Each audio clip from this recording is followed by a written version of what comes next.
Hi guys. तो इस lecture में ना हम ऊप्स के ऊपर ही और बात करेंगे। तो अभी तक का हमारा कोड ये था, तो हम ना अब कुछ चेंजेस करेंगे। सो बेसिकली इस लेक्चर में हम कंस्ट्रक्टर और दिस कीवर्ड के ऊपर बातें करेंगे।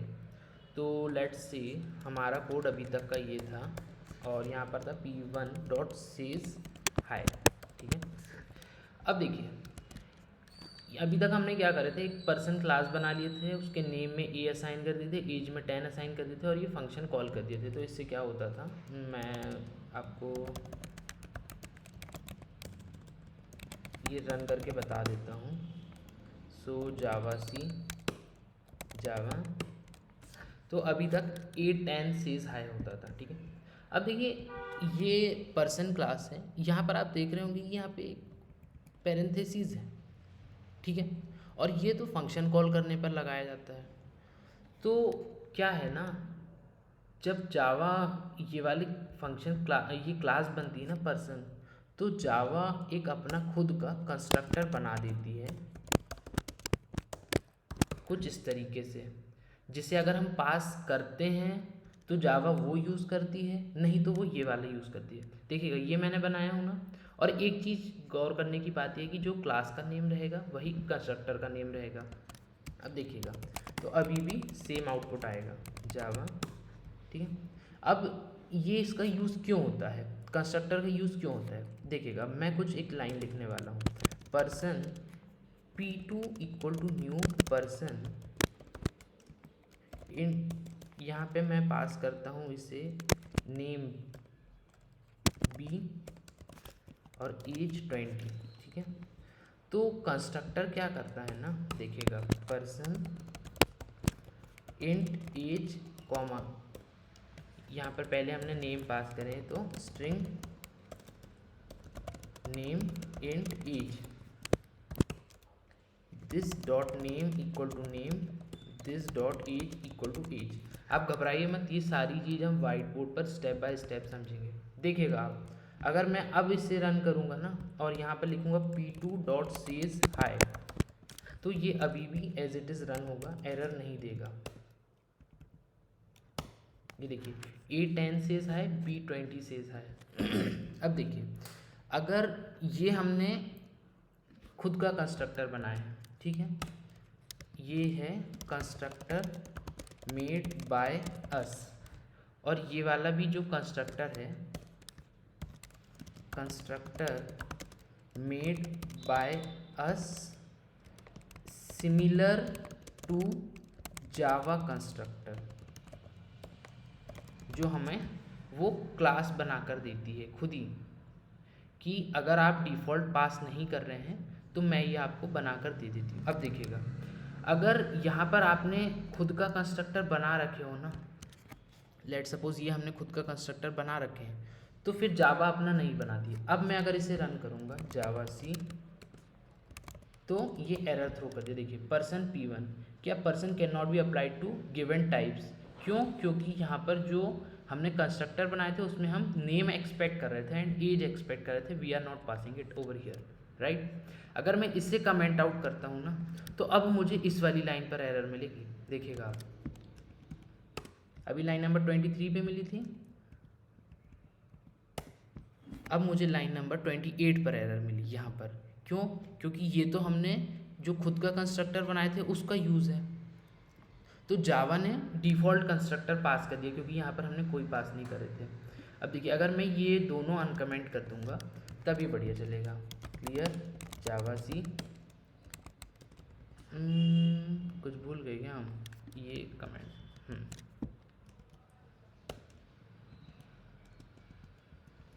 जावा में A10 सेज है, P20 सेज है, बिल्कुल सही।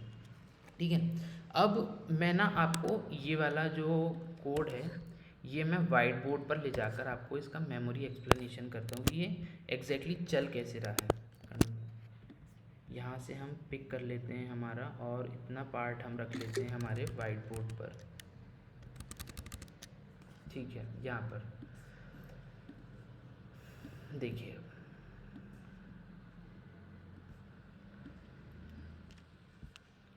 तो सबसे पहले क्या हो रहा है, जब यहाँ पर हमने लिखे ना पर्सन वन न्यू पर्सन। तो सबसे पहले मैं यहाँ पे मेमोरी स्टैक बनाता हूँ। तो ये वाली लाइन का क्या मतलब हुआ इतने पार्ट का, कि एक पर्सन P1 यहाँ पे बन गया और न्यू से उससे कुछ स्पेस एलोकेट हो गया। लेट्स से 4K इसका स्पेस है तो इसे 4K एलोकेट हो गया। और पर्सन क्लास है, पर्सन क्लास है तो क्या हो गया, बाय डिफ़ॉल्ट ये जो है ना पार्सिंग हो जाती है। तो यहाँ पर एक एज बन गया पैरामीटर और एक नेम पैरामीटर बन गया। ठीक है, अब यहाँ पर जब हमने कहे P1 dot name equal to A, तो जावा ने, अब देखिए यहाँ पर हमने दो कंस्ट्रक्टर पास करे हैं कि ये इसे हम पैरामीटराइज कंस्ट्रक्टर बोलते हैं। एक और बात, ये पैरामीटराइज कंस्ट्रक्टर है, पैरामीटराइज्ड कंस्ट्रक्टर, और ये नॉन पैरामीटराइज्ड है। ये पैरामीटराइज्ड क्यों है, क्योंकि यहाँ पे हमने पैरामीटर पास करे हैं नेम एंड एज। ठीक है, अब देखिए तो जब हमने सबसे पहले P1 करे तो एक यहाँ पे वेरिएबल बना P1, न्यू करे तो एक मेमोरी एलोकेट हुई और वो मेमोरी इसे असाइन हो गई। जब हमने पर्सन करे तो पर्सन, अभी मैं ये ब्रैकेट्स पे नहीं जा रहा हूँ, अभी हमने पर्सन करे तो पार्सिंग हो गई। पार्सिंग क्या हो गई, बाय डिफ़ॉल्ट जो वैल्यूज़ यहाँ पे हमने पास करे थे, अगर हमने कोई वैल्यू पास नहीं करे थे तो 0 है एंड नल है। अगर हम यहाँ पे कोई बाय डिफ़ॉल्ट वैल्यू पास करते तो वो यहाँ पे असाइन होती। तो अभी हमने यहाँ पे कुछ पास नहीं करे तो एज 0 है और नेम नल है अभी तक के लिए। और जब हमने ये पास करे ना तो ये क्या हुआ, ये कंस्ट्रक्टर फायर हुआ। कंस्ट्रक्टर कैसे फायर हुआ कि अब ये क्लास में ये वाला हमने बना रखे तो ये वाला कंस्ट्रक्टर फायर होगा, नॉन पैरामीटराइज। अगर हम ये दोनों कंस्ट्रक्टर नहीं बनाते तो जावा का खुद का कंस्ट्रक्टर कॉल होता ये ब्रैकेट लगाने पर। फिर क्या हुआ, P1 dot name equal to A, तो यहाँ पर नेम में ए आ गया, और P1 dot age equal to 10, तो यहाँ पर 10 एज आ गई, और P1 डॉट सेज है तो ये फंक्शन कॉल हो गया। ठीक है, अब मैं आपको P2 का मेमोरी एलोकेशन समझाता हूँ, P2 कैसे वर्क कर रहा है। जब हमने यहाँ पे लिखे पर्सन P2 तो एक P2 नाम का वेरिएबल बन गया और न्यू लिखने पर उसे मेमोरी एलोकेट हो गई। ठीक है, अब पर्सन डिफ़ॉल्ट कंस्ट्रक्टर फायर हुआ। डिफ़ॉल्ट कंस्ट्रक्टर कौन सा था, ये वाला, तो ये फायर हुआ। अब देखिएगा ये नेम उठकर यहाँ पर गया और ये एज उठकर यहाँ पर गई, क्योंकि ये पैरामीटराइज कंस्ट्रक्टर है और ये हमने पैरामीटर पास करे हैं। तो अब देखिएगा, अब ये जब हमने न्यू लिखे तो न्यू पर मेमोरी एलोकेशन हुआ, पार्सिंग हो गई। तो यहाँ पर अभी एज में 0 है और नेम में नल है।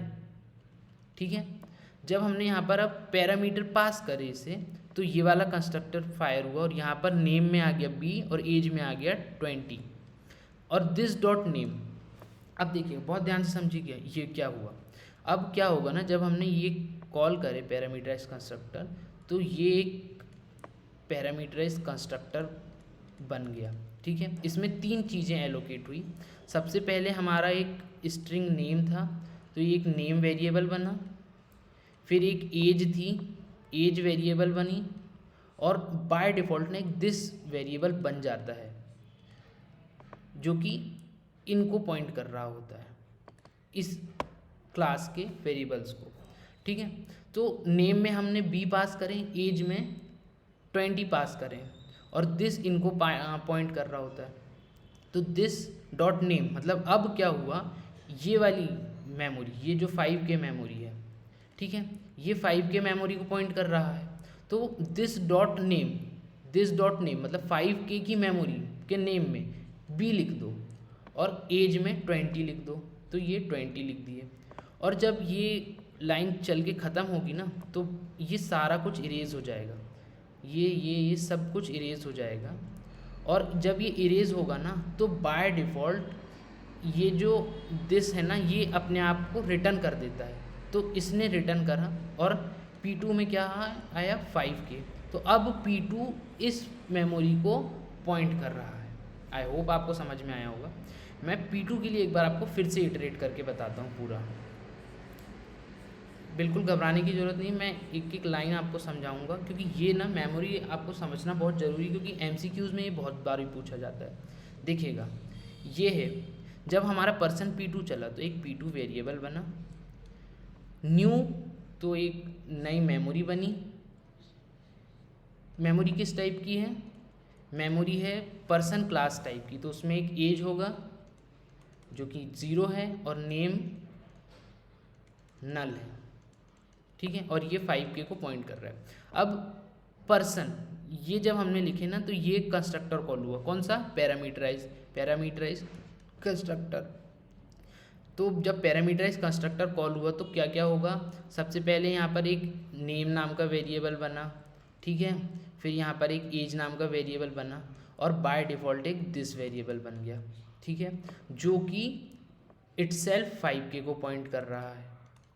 और ये अभी यहाँ पर अभी ये 5K को पॉइंट नहीं कर रहा है, आई एम सॉरी, ये 5K को पॉइंट नहीं कर रहा है, अभी ये सिर्फ वेरिएबल बना है, और ये जो है दिस, ये 5K को पॉइंट कर रहा है। अब देखिएगा, जब हमने यहाँ पर b और 20 पास करे, पैरामीटर्स पास करें, तो हमने नेम में b पास करें तो नेम में b आ गया, एज में 20 पास करें तो एज में 20 आ गया। अब जब हमने लिखे दिस डॉट नेम, तो दिस मतलब ये 5K डॉट नेम मतलब इसकी नेम में अब b आ गया, तो यहाँ पर अब b आ गया। और this dot age equal to age, मतलब दिस डॉट एज में मतलब 5K की एज में आप एज डाल दो तो 20 डाल दिए।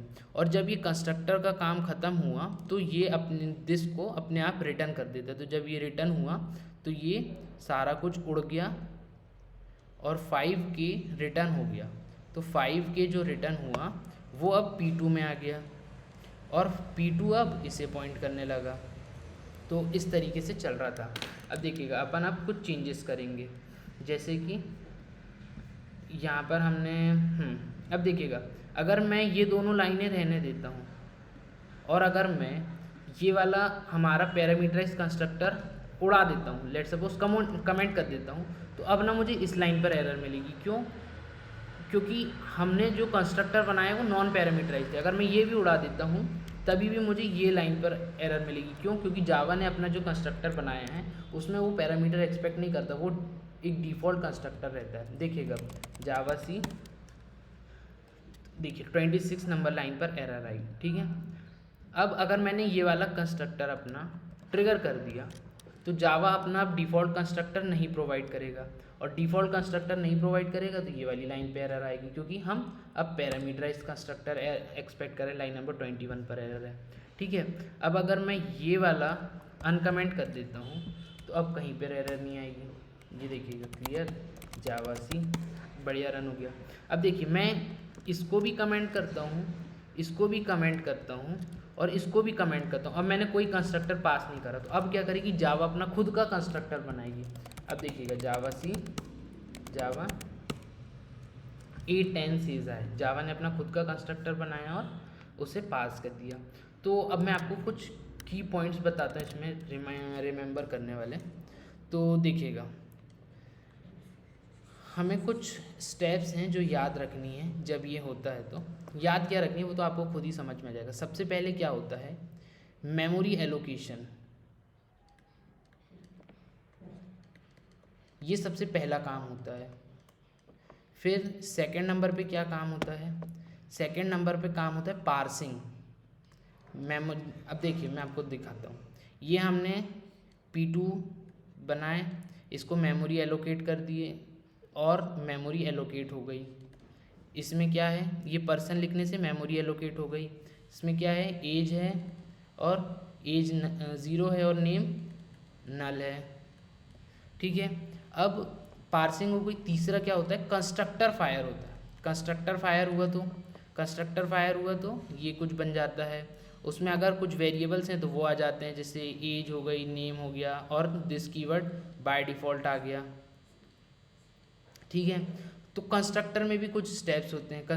अब कंस्ट्रक्टर फायर हो गया तो कंस्ट्रक्टर फायर में भी 2-3 बातें ध्यान रखना है कि कंस्ट्रक्टर का name similar to class name होगा, ठीक है, फर्स्ट थिंग। सेकंड थिंग हमारी क्या रहेगी कि जो हमारा कंस्ट्रक्टर फायर हुआ है वो या तो डिफ़ॉल्ट कंस्ट्रक्टर हो सकता है, या पैरामीटराइज्ड कंस्ट्रक्टर हो सकता है, ठीक है। और अगर हमने कोई कंस्ट्रक्टर पास नहीं किया है तो डिफ़ॉल्ट होगा, अगर हमने कंस्ट्रक्टर पास किया है तो फिर जावा अपना कंस्ट्रक्टर यूज़ नहीं करेगी। तो ये सारी बातें हैं ध्यान रखने के लिए। सो आई होप आपको समझ में आया होगा। सो इस वीडियो के लिए इतना ही, मिलेंगे नेक्स्ट वीडियो में। Thank you.